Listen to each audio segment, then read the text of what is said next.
Hello दोस्तों, मैं अमरदीप का ध्यान। नमस्ते, प्रणाम, सलाम वालेकुम, सत श्री अकाल, जय मसीह की, राम राम जी, जय माता की। दोस्तों, आपका स्वागत है मेरे यूट्यूब चैनल डिसेंट एडवाइज में। दोस्तों, आज हम बात करेंगे, आपने सारे देश में कहीं भी प्रॉपर्टी अगर खरीदनी है तो प्रॉपर्टी खरीदने से पहले क्या नियम है, क्या रिवाज है, उसके बारे में सबसे पहले हम बयाना करवाते हैं, इंग्लिश में जिसको बोलते हैं एग्रीमेंट। उसके लिए गवर्नमेंट की क्या गाइडलाइंस है, अगर आपने उसको फॉलो नहीं किया तो इसमें आपकी जेल हो सकती है, आपकी भी, चाहे आप बेचने वाले हैं, खरीदार की भी, बेचने वाले की भी, और जो गवाह है उसकी भी, और जो उसको रजिस्टर्ड कर रहा है नोटरी पब्लिक। सारे देश में उसको रजिस्टर्ड नोटरी पब्लिक ही करते हैं, ज्यादातर वो एडवोकेट ही होते हैं। उनको भारत सरकार ने परमिशन दे रखी है उसको नोटरी करने की। उस आदमी की भी जेल होगी, और ये भ्रष्टाचार निरोधक अधिनियम के तहत उन आदमियों का चालान कटेगा और माननीय कोर्ट के द्वारा उनको सालों के हिसाब से जेल हो सकती है, 100% तक जुर्माना हो सकता है, सश्रम कारावास हो सकती है। मतलब जेल भी जाना पड़ेगा और वहां पे जाके काम भी करना पड़ेगा। ये नहीं है कि जेल में जाके फिल्मी स्टाइल से लौट जाएंगे। दोस्तों, आपको सबसे पहले क्या समझना है, हमारे देश में 1/4/2015 को एक भारत सरकार की तरफ से एक सर्कुलर जारी हुआ, जो मतलब एक नियम बना, एक कानून बन गया, जो कि यह कहता है कि हमारे देश के किसी भी कोने में, पहले तो जम्मू कश्मीर में 2015 में यह लागू नहीं था, अब क्योंकि मोदी साहब ने धारा 370 हटा दी है, अब वहां पे भी लागू है। वो कानून यह कहता है, वो सर्कुलर यह कहता है कि कोई भी आदमी सारे देश के किसी भी कोने में कोई भी प्रॉपर्टी की खरीद फरोख्त करेगा, मतलब बेचेगा या खरीदेगा, तो वो पैसे का लेन देन होगा। 20,000 रुपए से 1 रुपया ज्यादा भी लेन देन कैश में अलाउड नहीं है, क्योंकि ये एक मिथ बना हुआ है, और ये सच्चाई भी हम इसको कह सकते हैं कि सारे देश में सबसे ज्यादा काला धन प्रॉपर्टी के काम में ही जाके खपता है।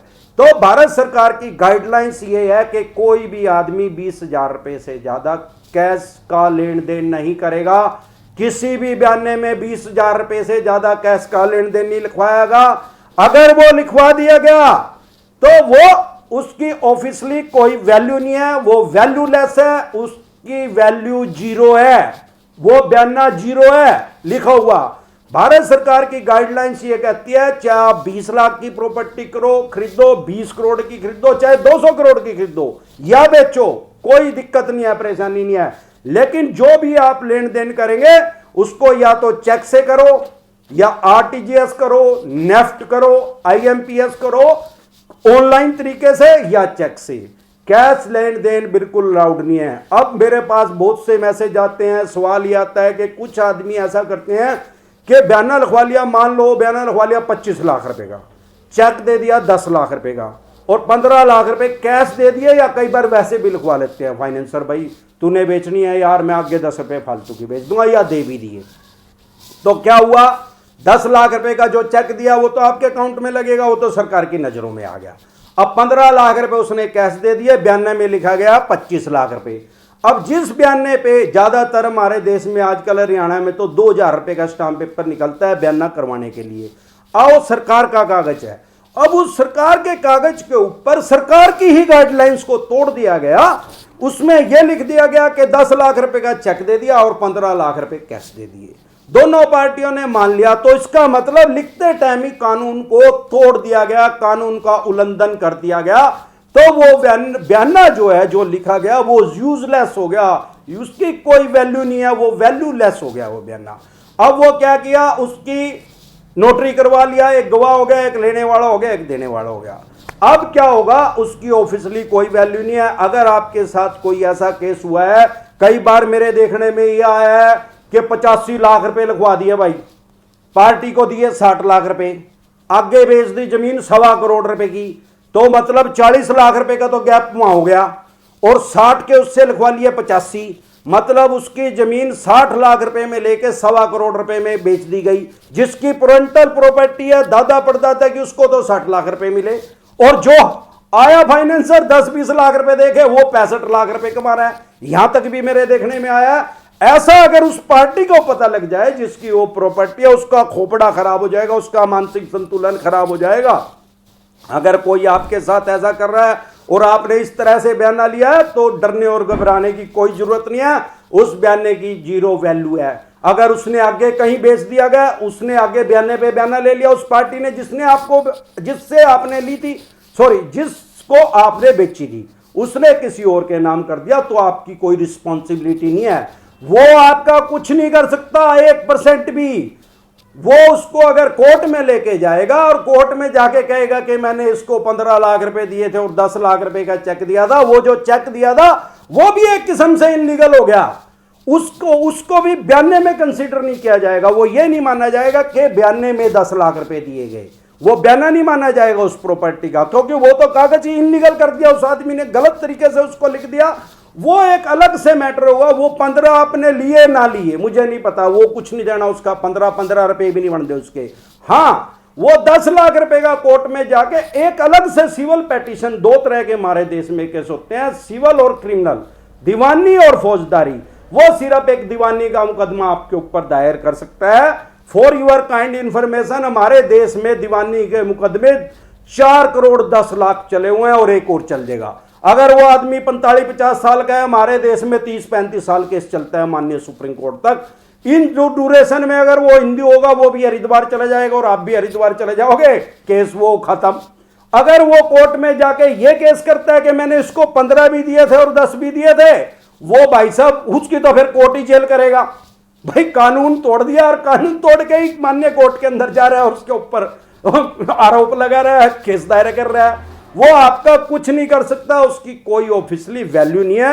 अगर वो कुछ भी इनलीगल तरीके से आपको कुछ, सामने वाली पार्टी को अब उसने ज्यादा का बेच दिया है, अब वो कहे यार इतने का लीगल चेक ले ले, इतने कच्चे ले ले, इतने पक्के ले ले, या ऐसी रजिस्ट्री कर दे, ये चीज इसके नाम कर दे, तो आपकी मर्जी है, 100% आप करो ना करो, इसमें वो आपका कुछ नहीं बिगाड़ सकता। वो अगर आपको गिद्दर धमकी देता है कि मैं इसका पर्चा दर्ज कराऊंगा, उसका कोई पर्चा नहीं दर्ज होता। अगर वो कंप्लेंट भी कर देगा तो आप देश के किसी भी कोने में रहते हैं, अगर वो इस टाइप की कंप्लेंट आपकी करेगा तो ये सीधी जाएगी इकोनॉमिक सेल में, आर्थिक अपराध शाखा के अंदर जाएगी। वो आपको बुलाएंगे क्योंकि वो आपका मोबाइल नंबर लिखेगा, आप वहां जाके बोलिए, जो भी आईओ इन्वेस्टिगेशन ऑफिसर, थानेदार जो भी हैं वहां पे मौके पे, उनको ये बोलिए कि भाई साहब ये तो कोर्ट का मैटर है, कि आपका काम नहीं है, पुलिस का काम कोई पैसे उल्टे दबाने का थोड़ी है भाई। और ये बोलिए उसको कि ये तो आईटी डिपार्टमेंट का काम है, इनकम टैक्स डिपार्टमेंट का, कि इस आदमी ने 15 लाख रुपए से पूछिए लेके कहां से आया। 100% डैम श्योर है 2 लाख रुपए से ज्यादा तो घर में रखने अलाउड ही नहीं है, वो कहां से लेके आया, वो बता ही नहीं पाएगा। उसको बताएगा तो तुमको जा भाई, फिर इनकम टैक्स उस थानेदार को बोल भाई इनकम टैक्स डिपार्टमेंट पे भेज दे इसको, आपका काम नहीं है। और जो मेरा इनलीगल पर्चा दर्ज कर दो तो मैं भाई साहब आपका लीगल पर्चा दर्ज करवा दूंगा। अगर मेरा भी इनलीगल पर्चा दर्ज कर दिया ना आपने इसके दबाव में आके, ये कोई पॉलिटिशियन हो कुछ भी हो, एवरीथिंग नो मैटर, कोई मैटर नहीं करता है। आप उस थानेदार को बोलिए कि अगर तूने मेरा पर्चा इनलीगल तरीके से दर्ज कर दिया तो मैं तेरा 166, 168, 199, 200, 219, 220 इन 6 धाराओं में तेरा पर्चा दर्ज करवा दूंगा, जो कि तेरी कम से कम 3 साल से लेके 7 साल तक की जेल होएगी और तेरी नौकरी चवन्नी की अभी चली जाएगी। जो तू ये टोपी पहन के मेरे को डरा रहे हैं, तेरे को कानून अभी पता लग जाएगा, तू तो नाक रगड़ेगा भाई, तेरी नौकरी चली जाएगी, मैं तेरे को बचा नहीं पाऊंगा। इसलिए जिस आदमी ने मेरी कंप्लेंट दिया, इसकी रिपोर्ट बना के उल्टा भेज दे जहां से तेरे पास कंप्लेंट आई है कि हमारे अधिकार क्षेत्र में नहीं है। इस आदमी को बोल इनकम टैक्स डिपार्टमेंट में दे के आए, वो इनकम टैक्स डिपार्टमेंट में दे के नहीं आ सकता, वो खुद ही चोर है। और दे आया तो कोई बात नहीं, अगर आप मेरे जैसे बुचंगड़ हो तो चल भाई पर्चा दर्ज करवा ले, आजा भाई। एक तो सबसे पहले उसका पर्चा दर्ज होगा जिसने वो बयाना दिया है, जो कह रहा है मैंने 25 लाख रुपए दिया, सबसे पहले उसका। सेकंड नंबर पे अगर आपने लिए हैं आपका, तीसरे नंबर पे जो गवाह है उसका, चौथे नंबर पे उस वकील का।